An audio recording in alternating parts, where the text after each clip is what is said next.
Ils disaient que ce n'était qu'un tas de ferraille, un cercueil à 200 $ pour un garçon qui n'avait nulle part où aller. Lorsque Caleb Mercer, 16 ans, a été chassé de la maison de son père par une nuit glaciale d'octobre, il n'a pas acheté de repas chaud ni de ticket de bus. Il a acheté un tracteur Ferguson de 1954, rouillé et hors d'usage. Toute la ville de Oak Haven s'est moquée de lui. Son propre père l'a traité d'imbécile, mais ils n'avaient pas regardé d'assez près. Ils n'avaient pas vu ce qui était caché à l'intérieur du châssis. Et ils n'avaient certainement pas prévu que ce tas de ferraille allait révéler un secret municipal valant des millions, détruire la carrière d'un maire corrompu et réécrire l'histoire de tout le comté. Ce n'est pas seulement l'histoire d'un garçon et d'un tracteur, c'est une histoire de vengeance. La pluie à Oak Haven, la Hayenum, Bum, Haven dans le Tennessee, Watak, KTC ne nettoie pas tout, elle ne fait qu'épaissir la boue. Dans la nuit du 14 octobre 2009, la boue à l'extérieur de la ferme Mercer était épaisse de 15 cm et glaciale.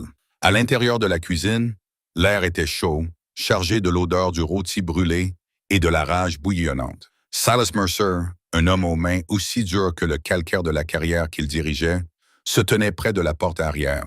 Ce n'était pas un homme qui criait. Crier impliquait une perte de contrôle, et Silas ne perdait jamais le contrôle. Il parlait d'une voix grave et vibrante qui faisait vibrer les vitres plus que le tonnerre à l'extérieur. « Je te l'avais dit », dit Silas d'une voix terriblement calme. « Je t'avais dit que si je te surprenais encore à perdre ton temps avec ces vieilleries dans la remise au lieu d'étudier pour les examens d'entrée à l'école préparatoire, tu étais fini. Je n'élève pas des mécaniciens, Caleb.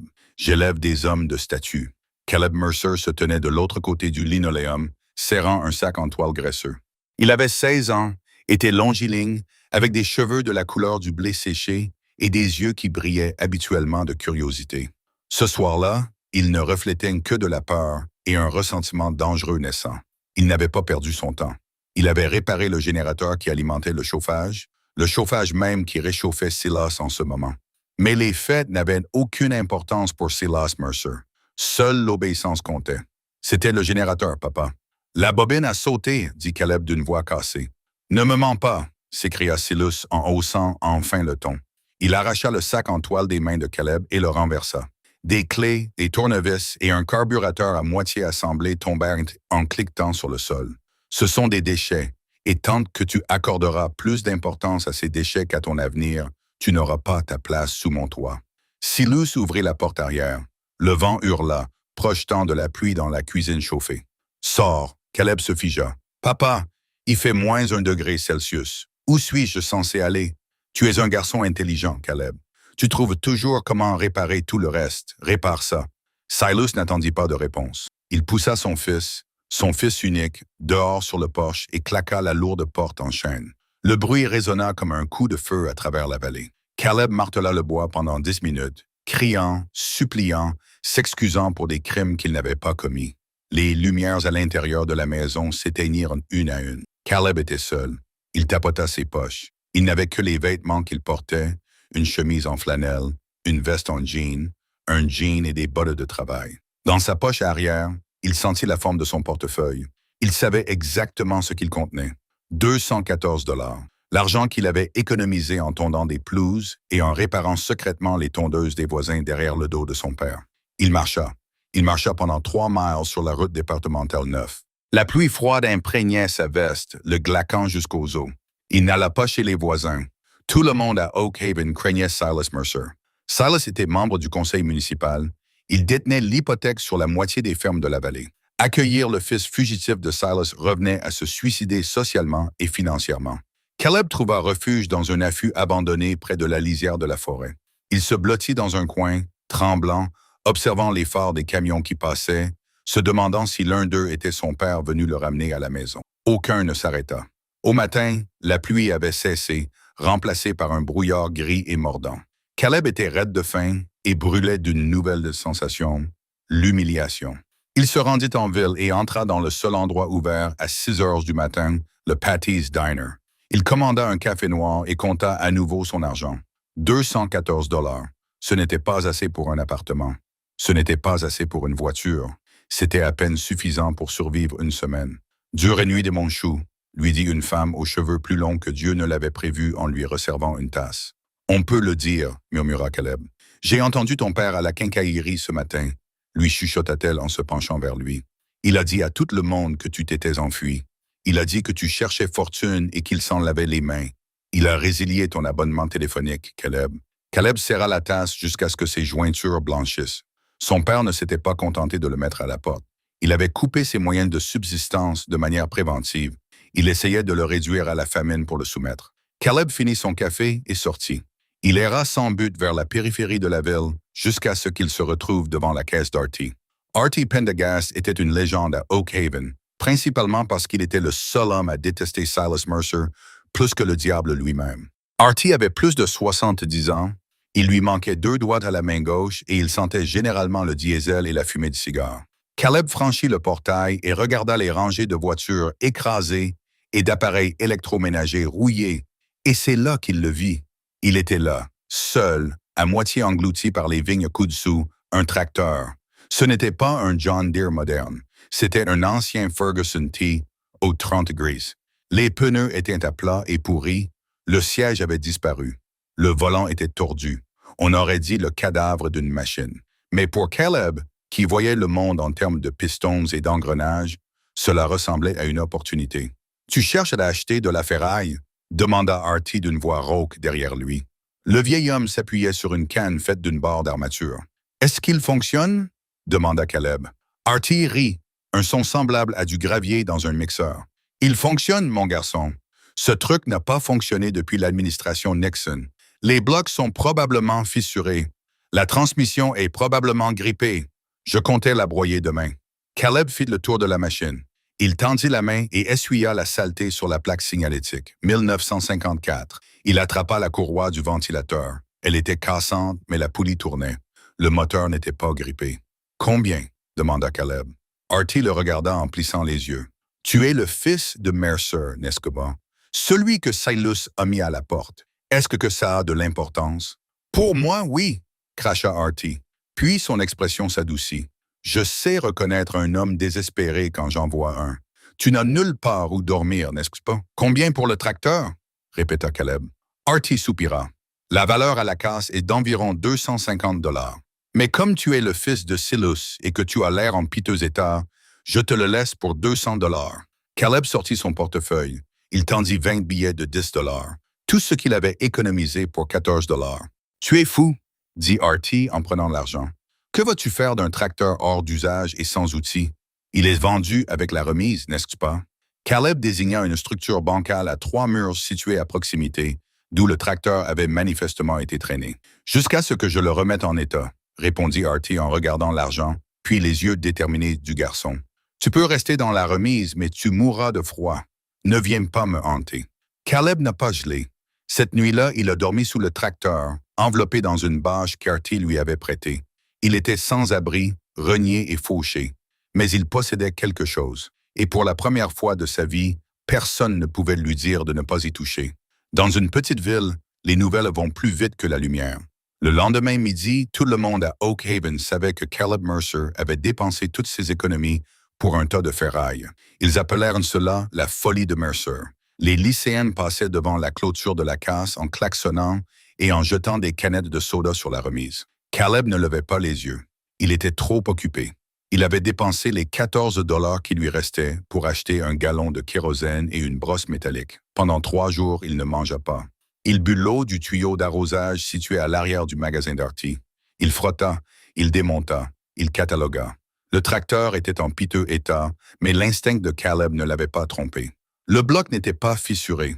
Le carburateur était encrassé par des dépôts de vernis vieux de plusieurs décennies et les bougies d'allumage étaient fusionnées, mais la structure en fer, était solide. Artie l'observait depuis le porche de son bureau, une caravane. Le 4e jour, Artie est sorti avec un sandwich emballé dans du papier ciré et une lourde boîte à outils. « Mange », a ordonné Artie en posant le sandwich sur l'aile du tracteur. « Et utilise ça. Je ne supporte plus de te voir essayer de dévisser un écrou avec une pince. C'est embarrassant. » Caleb a dévoré le sandwich en 3 bouchées. « Je te rembourserai la location des outils. Tu me rembourseras en retirant cette scie à métaux de mon jardin, » grogna Artie. « Pourquoi ça? Pourquoi un tracteur, gamin? » Caleb essuya la graisse sur son front. « Parce que mon père possède la banque, la quincaillerie et la carrière, mais il ne possède pas de charrue. Il loue ses services pour le déneigement et le défrichage. Si je peux le faire fonctionner, je peux concurrencer ces entrepreneurs. Je peux travailler. Artie sourit, dévoilant une dinde en or. La rancune. Un carburant puissant, meilleur que le diesel. La véritable percée eut lieu une semaine plus tard. Caleb avait démonté le carter de transmission. Il plongeait profondément dans le réservoir du vérin hydraulique pour nettoyer la boue lorsque ses doigts effleurèrent en quelque chose qui n'aurait pas dû s'y trouver. Ce n'était pas du métal. Cela ressemblait à une toile cirée. Il le retira. C'était un petit paquet bien ficelé, recouvert de graisse et de saleté, coincé dans un espace creux entre la pompe hydraulique et le carter. Le cœur de Caleb se mit à battre, à tout rompre. Il l'essuya avec un chiffon. C'était une pochette imperméable et lourde, scellée à la cire.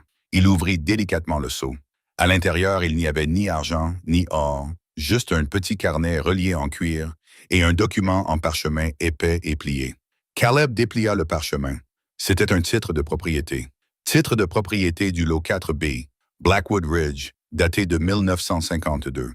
Artie Caleb cria. Le vieil homme s'approcha en traînant les pieds. « Qu'est-ce que tu as cassé cette fois? Regarde ça. » Artie plissa les yeux pour mieux voir le papier, ajustant ses lunettes. Ses yeux s'écarquillèrent.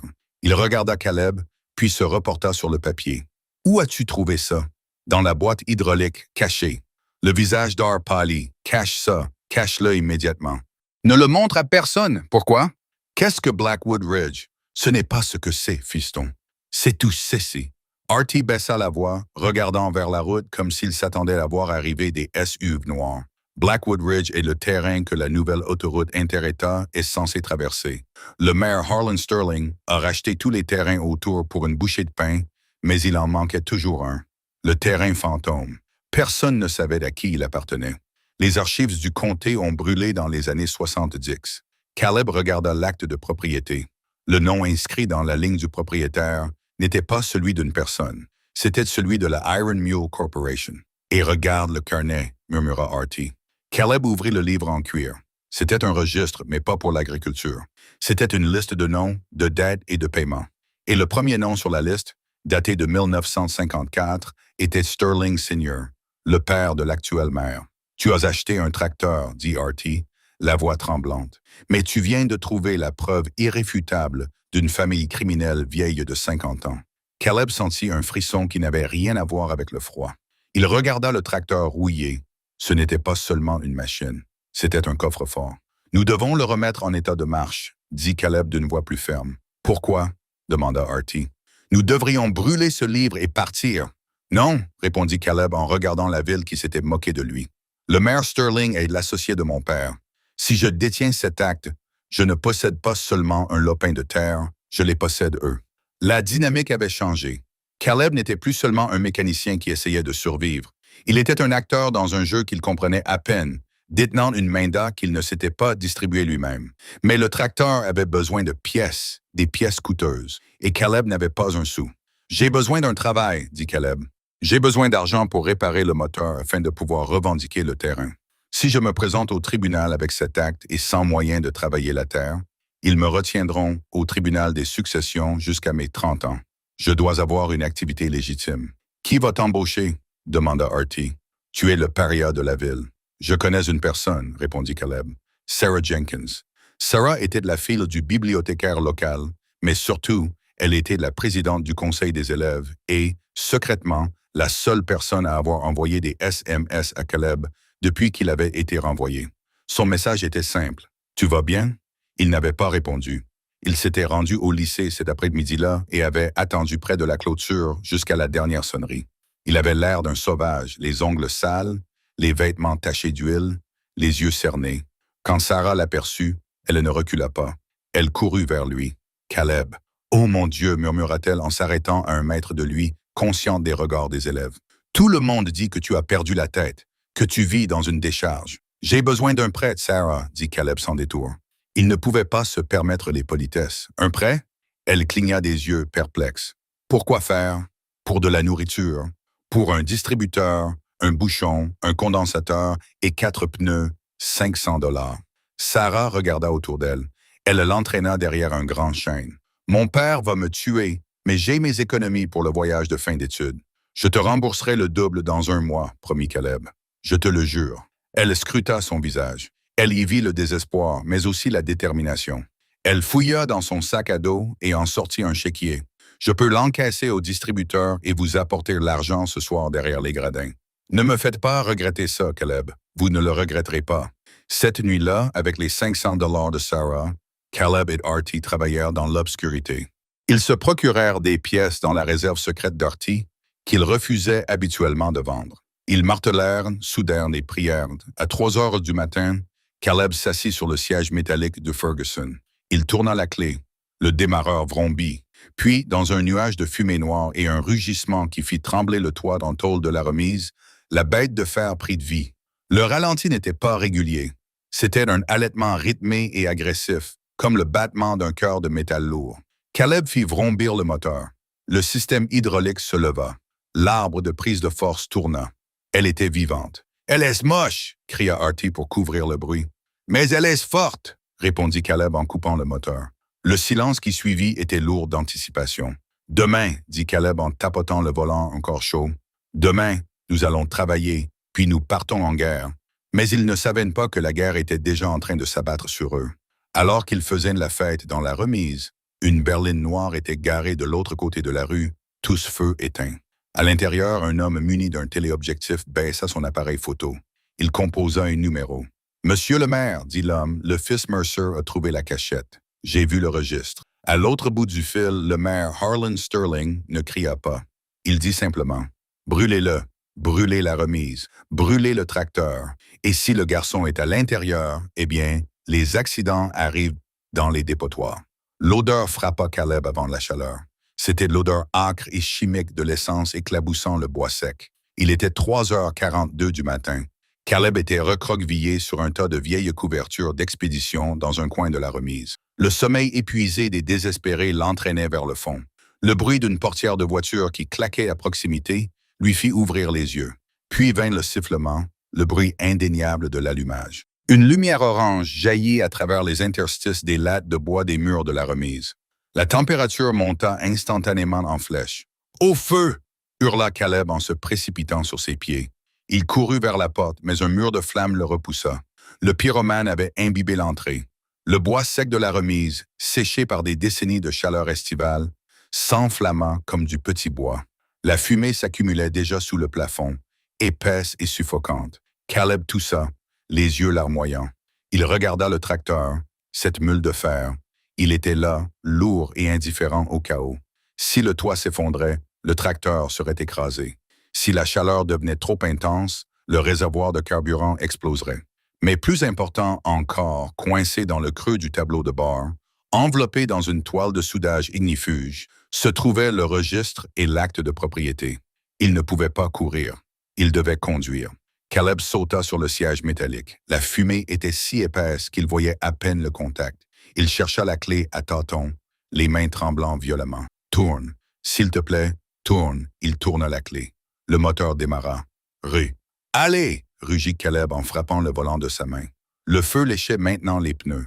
La bâche sous laquelle il avait dormi prit feu, dérivant comme un fantôme enflammé. Redémarre. Le Ferguson T-030 explosa, le bruit assourdissant dans l'espace clos en feu. Caleb n'attendit pas que la pression d'huile monte. Il enfonça l'embrayage, enfonça le levier de vitesse en première et se leva sur les pédales.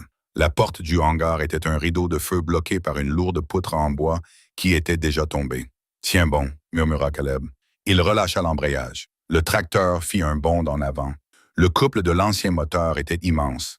Le pare-choc avant heurta la poutre en feu dans un craquement écœurant, mais les pneus arrière, nouvellement installés grâce à l'argent de Sarah, mordirent le sol en terre battue. Ah, c'est pas dans ça. Le tracteur ne cala pas. Il poussa dans une pluie d'étincelles et de copeaux de bois. La bête de fer enfonça le mur en feu de la remise et jaillit dans l'air frais de la nuit comme une bête échappant à l'enfer. Caleb le conduisit sur une vingtaine de mètres, crachant de la suie avant de freiner brusquement. Il regarda en arrière. La remise était un brasier gigantesque, et près de la porte éclairée par les flammes, Artie brandissait un démonte-pneu vers une silhouette sombre qui courait vers une berline noire. « Attrape-le » cria Artie, mais la voiture démarra en crissant. Les pneus fumaient, disparaissant dans l'obscurité de la route départementale 9. Caleb coupa le moteur et sauta à terre, s'effondrant. Il tomba sur l'herbe humide, haletant. Artie s'approcha en boitant, le visage couvert de cendres. « Tu es vivant, gamin? » haleta Artie. « Oui, » répondit Caleb en toussant. La peinture brûlée du tracteur a fait fondre le volant. Mais elle est solide, elle va bien. Artie regarda les restes calcinés de sa remise. « Ils ont essayé de te tuer, Caleb. Ce n'est plus un jeu. Ils ont raté leur coup, » dit Caleb en essuyant la suie de ses yeux. Il fouilla dans le tableau de bord et en sortit le chiffon de soudure. Le registre était froid au toucher, et ils n'ont pas eu ça. Le lendemain matin, le shérif, un homme nommé Brody, qui jouait au golf avec Silas Mercer tous les dimanches, est passé. Il a donné un coup de bépée dans les cendres, pris quelques notes et déclaré que l'incendie avait probablement été causé par un câblage défectueux. Il n'a pas posé de questions sur la berline noire. Il n'a pas demandé pourquoi Caleb dormait là. Il a simplement classé l'affaire. Caleb a alors compris qu'il ne pouvait pas compter sur la loi. Pas encore. Il avait besoin d'argent. Il avait besoin d'une forteresse. Et il avait besoin de se rendre trop visible pour pouvoir tuer. Il emmena le tracteur sur la place du village dès l'après-midi même. Il avait l'air terrifiant, noirci par la suie. La peinture grise cloquait sur la calandre, légèrement cabossée par l'impact. Caleb avait l'air encore pire, mais il se gara juste devant la quincaillerie de son père. Il colla un morceau de carton sur le côté du bloc moteur. Service de tracteur, Mercer, labour, transport, enlèvement de souche, moitié prix par rapport au grand, paiement dans l'espèce uniquement. Pendant 3 heures, les gens passaient et regardaient. Ils chuchotaient. Silas Mercer sortit du magasin, vit son fils assis sur la machine brûlée et devint violet. Il commença à s'approcher, probablement pour faire une scène, lorsqu'une camionnette cabossée s'arrêta. C'était la veuve Miller. Elle avait 80 ans, était connue pour être dure comme du cuir séché et pauvre comme Job. Elle se pencha par la fenêtre. « Ce truc marche, mon garçon », cria-t-elle. « Il marche très bien, madame », répondit Caleb d'une voix calme. « J'ai une souche dans mon pâturage sud, un chêne de 90 cm de large. Les entrepreneurs de ton père m'ont proposé 6 cents de l'heure pour le broyer. Je n'ai pas 6 cents de l'heure. Je le retirerai pour 50 $, dit Caleb. Silas ricana depuis le trottoir. « Tu ne peux pas retirer une souche de chêne d'1 mètre avec une antiquité de 30 chevaux, idiot. Tu vas renverser le tracteur et te tuer. » Caleb regarda son père. « 50 $, Madame Miller. Si je n'y arrive pas, vous ne payez rien. Suivez-moi, dit-elle. » Une petite foule s'était rassemblée. Ils montèrent dans leur voiture et le suivirent.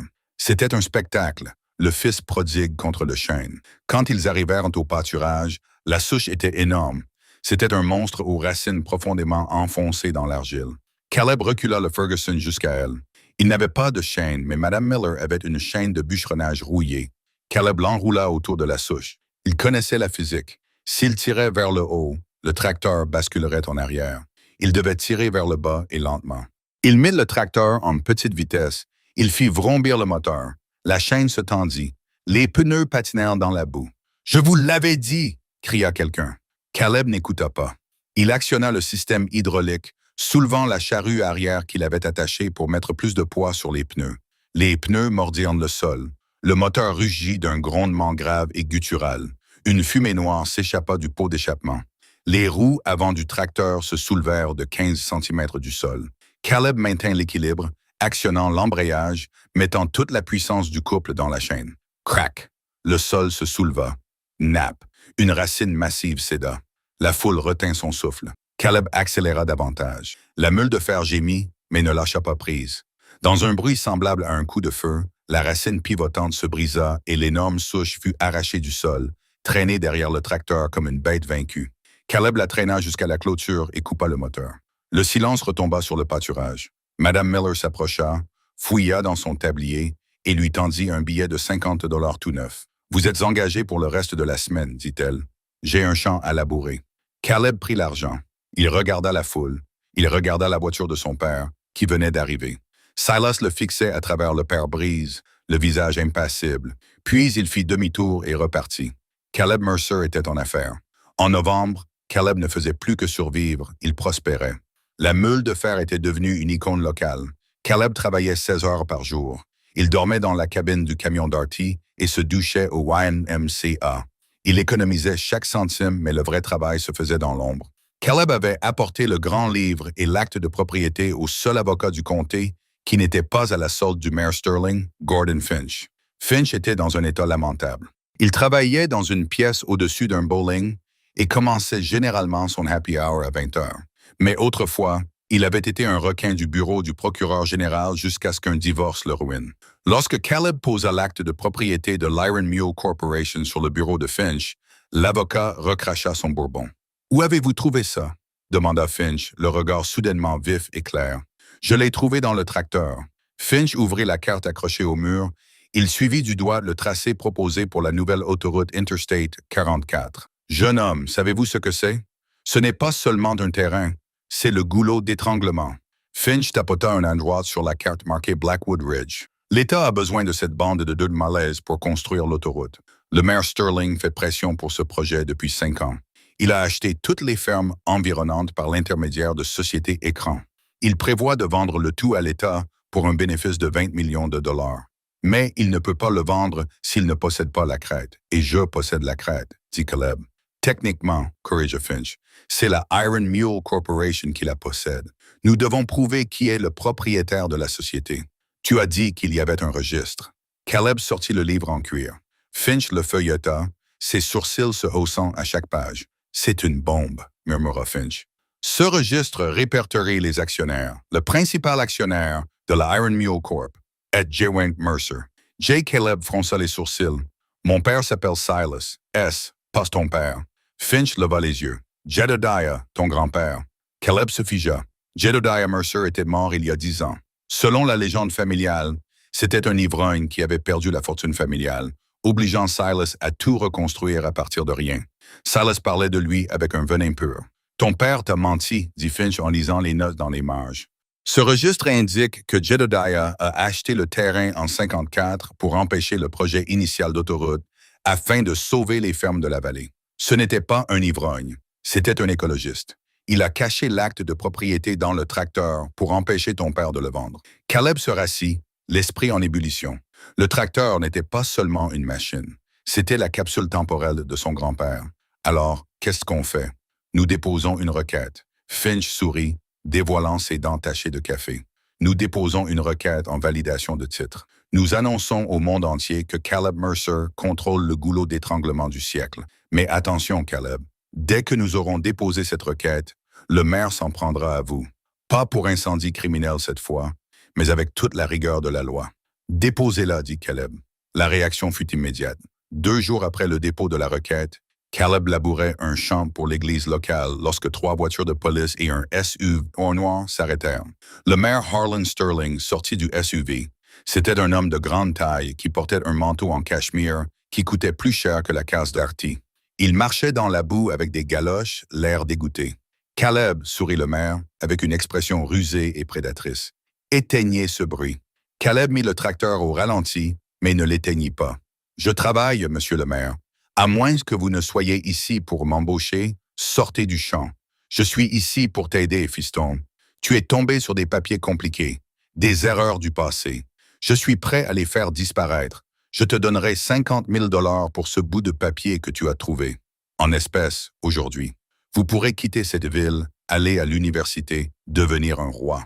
Ce n'est pas à vendre, répondit Caleb. Le sourire du maire s'évanouit. Ce n'est qu'un bout de roche sans valeur, Caleb. L'État va de toute façon le saisir pour cause d'utilité publique. Je vous fais un cadeau. Mon avocat dit que la saisie pour cause d'utilité publique nécessite une audience publique, répondit Caleb. Et lors d'une audience publique, je pourrais lire le registre à haute voix. Je pourrais lire la partie où ton père a accepté des pots de vin en 1954. Les yeux du maire sont devenus glacés. Il s'est tourné vers le shérif Brody. « Shérif, inspectez ce véhicule. » Brody s'est avancé. « Caleb, baisse-toi. Nous avons reçu des rapports indiquant que ce tracteur n'est pas sûr pour la circulation publique. Il manque des feux, les émissions ne sont pas conformes, l'arceau de sécurité n'est pas conforme. Je le mets en fourrière. Vous ne pouvez pas faire ça, » cria Caleb en agrippant le volant. « C'est une propriété privée. C'est un danger, » dit Brody, la main posée sur son étui. « Baisse-toi ou je te fais baisser. » Caleb regarda le maire. Il vit la victoire suffisante dans les yeux de Sterling. S'il prenait le tracteur, il le démontrait. Il perdrait toutes les autres preuves cachées à l'intérieur. Il le détruirait. Non, dit Caleb. Excusez-moi, aboya le shérif. Caleb fit vrombir le moteur. La bête de fer rugit. Je dis, non, je suis sur un terrain appartenant à l'Église, une propriété privée. Vous n'avez pas le droit de remorquer un véhicule sur un terrain privé, sauf en cas de crime. Je laboure un jardin pour la soupe populaire. Est-ce un crime, shérif? Une foule se rassemblait à nouveau. Les gens s'arrêtaient. Les téléphones sortaient pour filmer. Emmenez-le, siffla le maire. Shérif, tonna une voix. C'était le révérend Thomas, debout sur les marches de l'église. C'était un homme imposant. Y a-t-il un problème, Harlan? Ce garçon utilise une machine dangereuse, a déclaré le maire. Il l'utilise sur la machine de Dieu, a répondu le révérend en descendant les marches. Et il le fait gratuitement. Si vous arrêtez ce garçon, Harlan, vous feriez mieux de m'arrêter aussi. Et je ne manquerai pas de le mentionner dans mon sermon dimanche. C'est une année électorale, n'est-ce pas? Le maire serra les mâchoires si fort qu'une veine apparut sur sa tempe. Il regarda les téléphones qui l'enregistraient.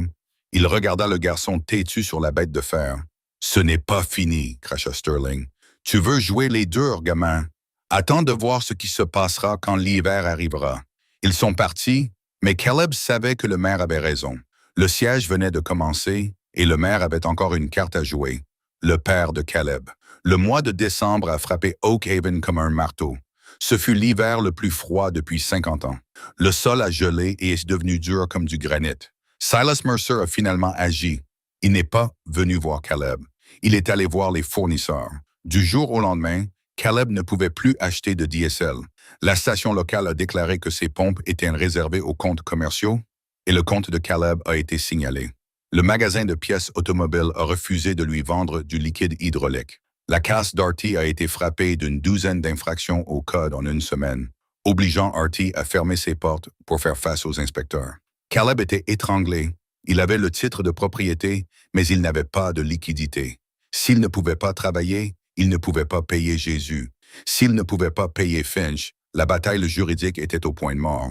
Il ne lui restait plus que 5 gallons de carburant. Il rationnait le chauffage dans la petite caravane qu'il avait achetée et garée sur le terrain d'Arty. Puis vint la tempête de neige. Elle commença la veille de Noël. Les prévisions annonçaient 7 cm. Il en tomba 75. Le matin de Noël, Oak Haven était enseveli. Les lignes électriques étaient coupées. Les routes étaient impraticables. L'autoroute était fermée. La ville était coupée du monde. La société de Silas Mercer, Mercer Aggregates, avait obtenu le contrat municipal pour le déneigement. Elle disposait d'une flotte de chasse-neige flambant neuf d'une valeur d'1 million de dollars, équipée d'un système de contrôle de traction informatisé et de cabines chauffées. Mais le diesel se solidifie par temps extrêmement froid s'il n'est pas traité correctement. Et Silas, dans son arrogance et sa volonté de réduire les coûts, avait acheté un lot de carburant de mauvaise qualité à prix réduit pour sa flotte. Le matin de Noël, toute la flotte de Mercer était immobilisée dans le parking. Les injecteurs de carburant informatisés s'étaient bouchés. Les composants électroniques sophistiqués étaient en court-circuit à cause du vent glacial. Oak Haven était paralysé, puis l'appel d'urgence a été lancé sur les scanners radio. Central, ici l'unité 4. Nous avons un problème à la maison de retraite Creekside. Le générateur de secours est en panne. Le chauffage est coupé. Nous avons 30 résidents dans un état critique. Nous devons évacuer immédiatement, mais la route d'accès est bloquée par une congère de 1,5 mètres. Les ambulances ne peuvent pas passer. Terminé. Caleb entendit l'appel sur la radio amateur d'Arty. Il regarda la mule de fer. Il avait traité son carburant avec des additifs anti-gel quelques semaines auparavant, une vieille astuce de mécanicien qu'il avait apprise d'Arty. Le tracteur était enseveli sous un banc de neige, mais le chauffe-moteur avait été branché. « Ne fais pas ça », l'avertit Arty en grelottant dans le bureau. « Laisse cela échouer. Laisse le maire expliquer pourquoi les gens ont gelé. C'est ton moyen de pression. » « Ma grand-mère est dans cette maison de retraite, » dit Caleb. Caleb sortit dans le blizzard. Le vent soufflait à 80 km/h. Il dégagea le tracteur. Il versa une bouilloire d'eau bouillante sur le collecteur d'admission. Il tourna la clé. La batterie gémit, luttant contre le froid. « Allez, allez, espèce de mule têtue. » Le moteur démarra. Un panache de fumée noire brisa le paysage blanc. Caleb n'avait pas de cabine chauffée. Il s'enveloppa dans 3 couches de laine, mit des lunettes de ski et grimpa sur le siège métallique ouvert. Il abaissa la lourde lame arrière. Il s'engagea dans la tempête. Le trajet fut brutal. La neige arrivait jusqu'au phare, mais le Ferguson 230 avait été construit pour une autre époque. Il ne dépendait pas d'ordinateur. Il comptait sur son couple à bas régime et la répartition du poids. Les pneus étroits coupaient la neige jusqu'au gravier, trouvant une traction là où les pneus larges modernes flottaient et patinaient. Caleb atteignit la route principale. Il vit un chasse-neige Mercer Aggregates coincé dans un fossé. Le conducteur frappait le volant de frustration. Caleb ne s'est pas arrêté pour se réjouir. Il a baissé sa lame et a poussé pour passer. Il a déneigé une seule voie sur Main Street. Les gens regardaient depuis leurs fenêtres givrées le tracteur ancien et solitaire lutter contre la tempête de neige. On aurait dit un remorqueur poussant à travers un océan blanc. Il a atteint la maison de retraite. La congère était énorme, un mur de neige bloquant l'entrée. Caleb a foncé dessus. Le tracteur a tremblé. Les roues ont patiné. Il a reculé et a foncé dessus encore et encore, à toute vitesse. La meule de fer a hurlé à plein régime. Au quatrième coup, il a réussi à passer.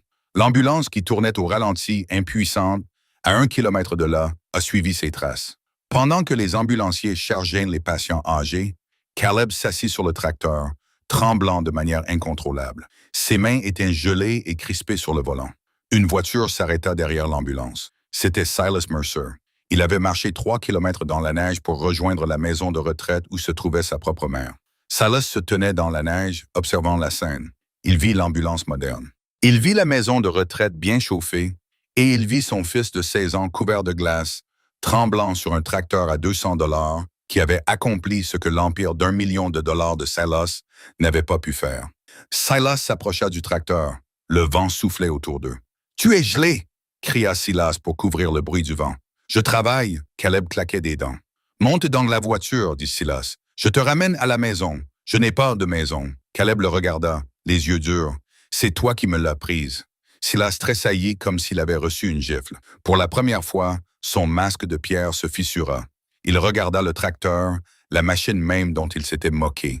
Il regarda le logo représentant une mule en fer que Caleb avait peint à la main sur le capot. « C'est le tracteur de mon père, » dit Silas doucement. « Je reconnais la bosse sur l'aile.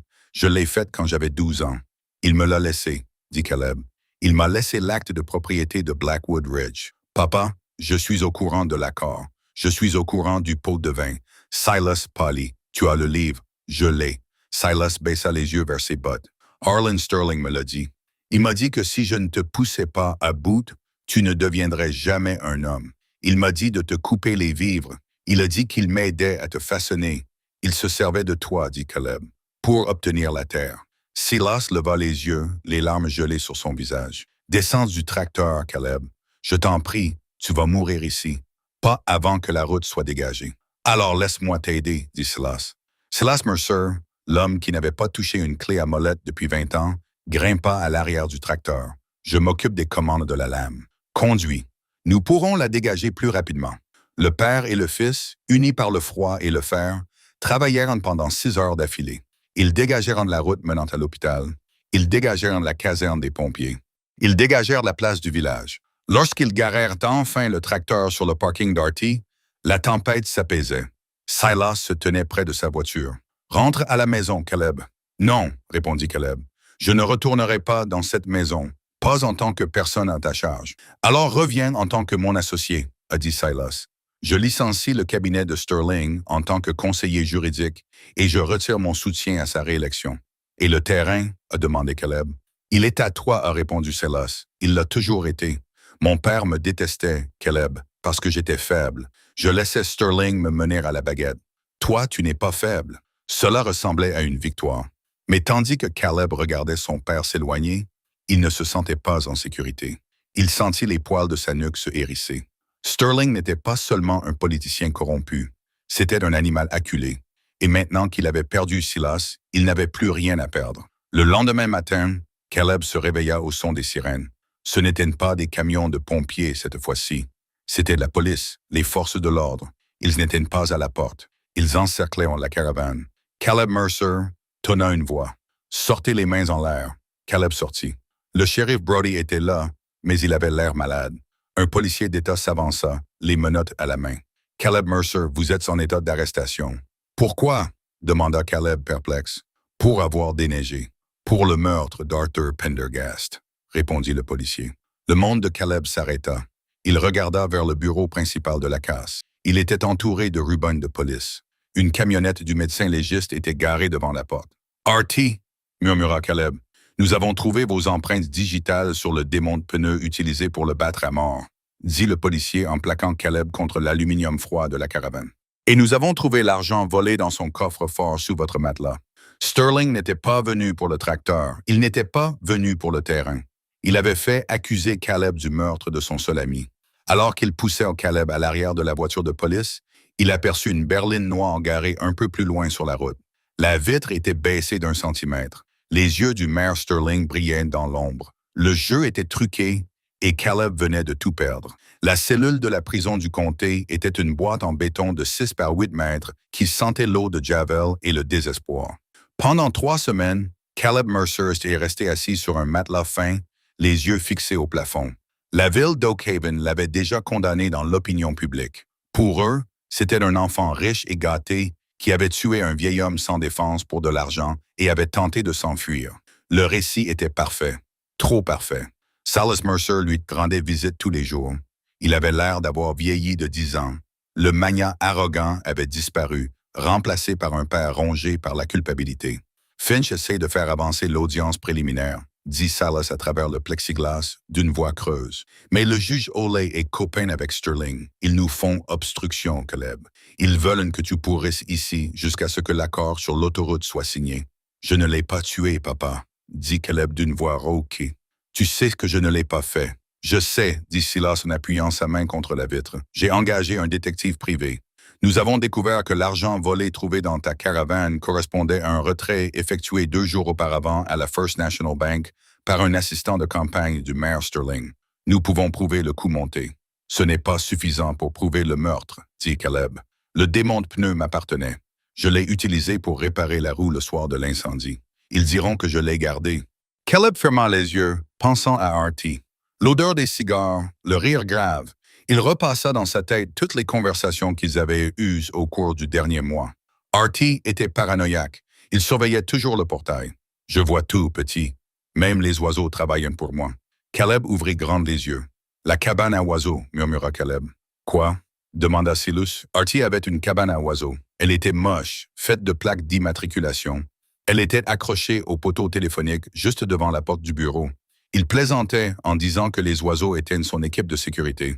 Papa Artie était un génie de l'électronique dans la marine avant de venir ici. Je n'ai jamais vu un oiseau entrer dans cette maison. Les yeux de Silas s'écarquillèrent. Tu penses que c'est une caméra? Si c'est le cas, dit Caleb en se penchant, elle a vu qui est entré dans ce bureau et l'a tué. Et elle a vu qui a placé l'argent dans ma caravane. La police a sûrement fouillé les lieux, dit Silas. Ils ont fouillé le bureau, rétorqua Caleb. Mais la cour, c'est des hectares de bric-à-brac. Pour eux, un nichoir fait de vieilles plaques d'immatriculation n'est qu'un déchet de plus. La cour est-elle toujours scellée? C'est une scène de crime. Silas acquiesça. Le shérif Brody a posté un adjoint à la porte 24 heures sur 24, 7 jours sur 7. Tu ne peux pas entrer, dit Caleb. Brody t'arrêtera et je n'aurai plus personne. Je n'irai pas, dit Silas, une lueur dangereuse revenant dans ses yeux. Le même regard qu'il avait lorsqu'il s'apprêtait à racheter un concurrent de manière hostile. Mais je connais quelqu'un qui peut se déplacer plus silencieusement qu'un fantôme, et cela fait des semaines qu'elle me harcèle pour que je l'aide. Cette nuit-là, la lune était obscurcie par de lourds nuages hivernaux. Sarah Jenkins portait un pantalon cargo noir et un sweat à capoche foncée. Elle n'était plus la chef des Pom-Pom Girls. Elle était une soldate en mission. Elle n'utilisa pas l'entrée principale.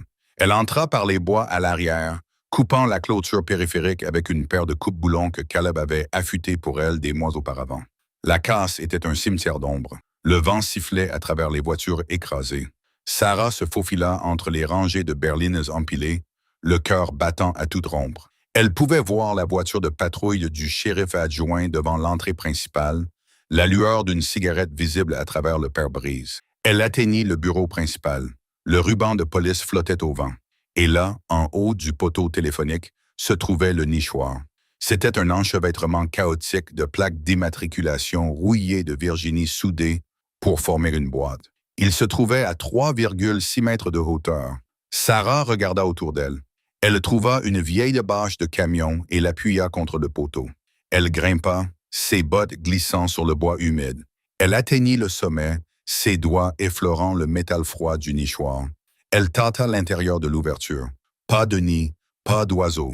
Ses doigts effleurèrent un boîtier en plastique dur. Un fil partait de l'arrière de la boîte et descendait le long du poteau, peint pour se fondre dans le bois, disparaissant dans le sol. Elle ne pouvait pas suivre le fil. Elle devait prendre la voiture. Elle tâtonna avec le boîtier et trouva un petit loquet. Il s'ouvrit avec un clic. À l'intérieur se trouvait un enregistreur numérique protégé des intempéries. Elle appuya sur le bouton d'éjection. Une carte SD en sortit. Et un faisceau lumineux transperça l'obscurité. L'adjoint avait entendu le bruit. Sarah enfonça la carte dans sa bouche, la mordant doucement pour la retenir. Elle sauta du poteau et atterrit en roulant sur le sol boueux. « Arrêtez-vous là. » L'adjoint passait la main sur son arme. Sarah ne s'arrêta pas. Elle sprinta dans le labyrinthe de voitures écrasées. Elle connaissait ce terrain. Caleb l'avait parcouru avec elle une douzaine de fois. Elle enjamba un tas de pneus, se glissa sous un camion à plateau et disparut dans les bois au moment où l'adjoint tirait d'un coupe de semonce en l'air. Elle courut jusqu'à en avoir les poumons en feu, sans s'arrêter avant d'atteindre la voiture qui l'attendait sur l'ancienne route forestière. Silas Mercer ouvrit la porte à la volée. « Tu l'as ?» demanda-t-il. Sarah cracha la carte SD dans sa main. Elle tremblait, était couverte de boue, mais elle souriait. « Allons au cinéma », allaita-t-elle. La vidéo était granuleuse en noir et blanc, mais la résolution était suffisante. L'horodatage indiquait le 26 décembre, 20h14. Artie Pendergast était assis sous son Porsche. Une silhouette s'approcha. Ce n'était pas Caleb. C'était un homme vêtu d'un imperméable du département du shérif. Lorsqu'il entra dans la lumière du Porsche, son visage était indubitable. C'était l'adjoint Miller, le bras droit du shérif Brody. La vidéo montrait la dispute. Elle montrait Miller sortant le démonte-pneu de sa ceinture. Elle montrait le coup. Puis elle montrait Miller se dirigeant vers la caravane où Caleb dormait, sortant une liasse de billets de sa veste et se glissant à l'intérieur. Silas Mercer regarda la vidéo dans le bureau de Finch. Il ne dit pas un mot. Il décrocha simplement le téléphone. « Qui appelez-vous » demanda Finch. « La police. »« Non » répondit Silas d'un ton sinistre. « La police est compromise. J'appelle le procureur général de l'État, puis je vais appeler les médias. » La libération de Caleb Mercer ne se fit pas dans le calme. Ce fut une véritable explosion. À 6 heures du matin, la vidéo de l'adjoint Miller fuita dans les médias. À 10 heures, les charges retenues contre Caleb furent abandonnées sans possibilité de recours. Il sortit de la prison du comté et se retrouva face à une foule de micros qu'il ignora pour monter dans la voiture de son père qui l'attendait. Silas avait pris 10 ans, mais sa main était ferme sur le volant. « Sterling n'est plus là », dit-il en s'engageant sur l'autoroute. Il essaye de forcer la voile. Finch dit que s'il commence les travaux avant que le juge ne signe l'injonction à 10 heures, l'État exercera son droit d'expropriation. Sterling touchera son indemnité et nous perdrons le terrain. Caleb a regardé l'horloge du tableau de bord. 11h15. Fais demi-tour, a ordonné Caleb. Nous avons besoin de la mule de fer. On ne peut pas arrêter une équipe de construction avec un tracteur. Silas protesta, mais il tournait déjà le volant. C'est la seule chose qui peut le faire. Quelques minutes plus tard, ils firent irruption dans la cour d'Artie. Le ruban de police avait disparu. Le Ferguson T030 était là où il avait été abandonné, les pneus à plat et la batterie à plat. Caleb ne perdit pas de temps. Il attrapa un bidon d'éther et brancha les câbles de démarrage de la berline de luxe de Silas. « Démarre !» cria Caleb. Silas fit vrombir le moteur. Caleb tourna la clé. La vieille machine gémit, luttait, puis, dans un pétarade semblable à un coup de canon, rugit et prit vie. « Emmène Finch chez le juge !» cria Caleb par-dessus le bruit du moteur. « Je tiens la ligne. » Il passa la vitesse supérieure et ne regarda pas en arrière. Il prit le raccourci à travers les bois, conduisant le tracteur comme un char d'assaut, écrasant les broussailles et rebondissant sur les racines. Des branches lui fouettaient le visage, le faisant saigner, mais il ne le sentait pas. Il déboula sur Blackwood Ridge à 11h50. La scène était cauchemardesque. 2 énormes bulldozers jaunes tournaient au ralenti, crachant de la fumée noire dans l'air hivernal. Une équipe de géomètres enfonçait des piquets et le maire Arlen Sterling criait après le contremaître. « Faites-le maintenant !» hurla Sterling. « Grattez la terre. Une fois que la terre aura bougé, le chèque sera encaissé. » Le bulldozer de tête se mit en avant, sa lame massive abaissée pour déchirer le sol du terrain fantôme. Caleb lâcha l'embrayage. La bête de fer surgit au sommet de la colline, le moteur vrombissant. Il ne visait pas les hommes, il visait l'espace. Il freina brusquement juste devant le bulldozer, abaissant sa lame arrière pour s'ancrer dans la boue. Le conducteur du bulldozer freina brusquement, les chenilles crissant à quelques centimètres du pare-choc de Caleb. « Déplacez-le! » hurla Sterling en courant vers l'avant. « Poussez-le hors du chemin! »« Je ne vais pas tuer un gamin, Harlan, » répondit le conducteur. « Alors je le ferai. » Sterling grimpa sur les chenilles et poussa le conducteur hors de la cabine. Il n'était pas ouvrier du bâtiment, mais il en savait assez pour être dangereux. Il attrapa la manette des gaz et la poussa à fond. Le bulldozer bondit. Le métal grinça lorsque sa lame heurta le Ferguson. Le tracteur bascula dangereusement, deux roues quittant le sol. Caleb se précipita vers le côté surélevé, luttant contre la gravité. Le bulldozer poussa, faisant glisser le tracteur bloqué sur le côté dans la boue. « Sortez de ma propriété !» a hurlé Sterling, les yeux exorbités par le désespoir. Caleb a enfoncé ses leviers hydrauliques, enfonçant son godet avant dans la terre comme un frein. Le châssis du tracteur a gémi, se tordant sous la pression, mais il a tenu bon. Les chenilles du bulldozer tournaient inutilement dans la boue, incapables de déloger le morceau de fer tenace. Pendant 30 secondes agonisantes, c'était une impasse entre les machines. La nouvelle puissance corrompue contre le vieux fer honnête. Puis des sirènes retentirent. Des dizaines de policiers d'État envahirent le site. Une berline noire s'arrêta dans un crissement de pneus et Finch en jaillit, brandissant un document en l'air. « Injonction fédérale !» hurla-t-il. « Arrêtez tout !» Sterling se figea. Il regarda la police puis Caleb, qui le fixait avec un défi froid et absolu. Le maire s'effondra, lâchant les commandes. Le bulldozer ralentit tandis que les policiers envahissaient la machine et traînaient Sterling, en sanglots, dans la boue. Silas courut vers la colline. Il tira Caleb hors du tracteur et le serra dans ses bras, effaçant 16 ans de distance. « Tu as réussi, » murmura Silas, la voix brisée. « Tu les as arrêtés. » Caleb tapota le capot cabossé et boueux de la bête de fer. « Nous avons réussi. » Harlan Sterling fut condamné à 25 ans de prison pour racket et complot. Le terrain fantôme ne fut jamais asphalté. L'État a dévié l'autoroute à travers les terres données par Silas Mercer, sauvant ainsi la crête pour toujours. Caleb n'est pas retourné à l'école préparatoire. Il a obtenu son GED et a ouvert un magasin sur les terres qu'il avait sauvées. 3 ans plus tard, le magasin Iron Mule Restoration était en plein essor. Un tracteur Ferguson gris magnifiquement restauré trônait sur un piédestal devant le magasin, avec toutes ses cicatrices. Par une fraîche matinée d'automne, un camion noir s'est arrêté. Silas Mercer, désormais à la retraite, vêtu d'un jean de travail, en est descendu. Il a lancé un trousseau de clés à Caleb. « Qu'est-ce que c'est ?»